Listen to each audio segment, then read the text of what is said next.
আসসালামু আলাইকুম। আমরা আসছি পিৎজা ওয়ার্কের ন্যাশনাল মিররে। আমরা দেখি পাবলিকের রেকমেন্ড কি মিরর নিয়ে। Let's go. ভাই এখানে কেন আসছেন? ভাই এখানে ছবি তোলা ফরজ ভাই, সেই জন্য ছবি তুলতে আসছি। পিৎজা ওয়ার্কে আসলে ছবি তোলা কি সবার জন্য ফরজ? হ্যাঁ, সবার জন্য ফরজ, এটা সুন্নত কিছু নাই, এখানে ফরজই দেখতেছি আমি।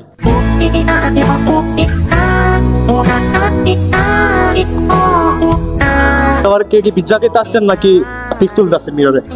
খেতে আসছি, ছবি তুলতে আসছি, কিন্তু ছবি তো তুলতে পারতেছি না, যে লাইন মেয়েদের জন্য আমরা অনেকক্ষণ ধরে দাঁড়াই আছি, ছবি মারতে পারতেছি না। মিনিমাম কয় ঘন্টা হয়েছে মেয়েদের জন্য ওয়েট করতে করতে? মিনিমাম আধা ঘন্টা 45 মিনিট। আধা ঘন্টা 45 মিনিট ধরে ওয়েট করে আসছেন? জি ভাইয়া। মেয়েরা কি একটার পর একটা আসতেছে নাকি কিছুক্ষণ পর পর একটা আসতেছে? একটার পর একটাই আসতেছে। আপনারা কিন্তু এখনো পিক তুলতে পারতেছেন না, না? ভাইয়া তা এটা পিৎজা ওয়ার্কের কর্তৃপক্ষের জন্য মানে কি পদক্ষেপ নিতে হবে তা বলে আপনারা মনে করেন? নিতে হবে, আর ওরা ছবি দুই একটা তুলে চলে যেতে হবে, আরেকজনকে সুযোগ দিতে হবে, ওর সুযোগটা তো আমরা পাচ্ছি না। পিৎজা ওয়ার্কে মিরর কেন মেয়েরা পছন্দ করে সেটা কি বলতে পারবেন? ভাই এখানে একটা গ্লাস দিছে, বড় একটা গ্লাস দিছে, কিন্তু ওখানে ছবি মারার জন্য আসে সবাই। ওখানে ভিতরে একটু ঢুকলে একটু ভালো হতো, সবাই দেখতেছে এখানে গ্লাসে ছবি মারতেছে।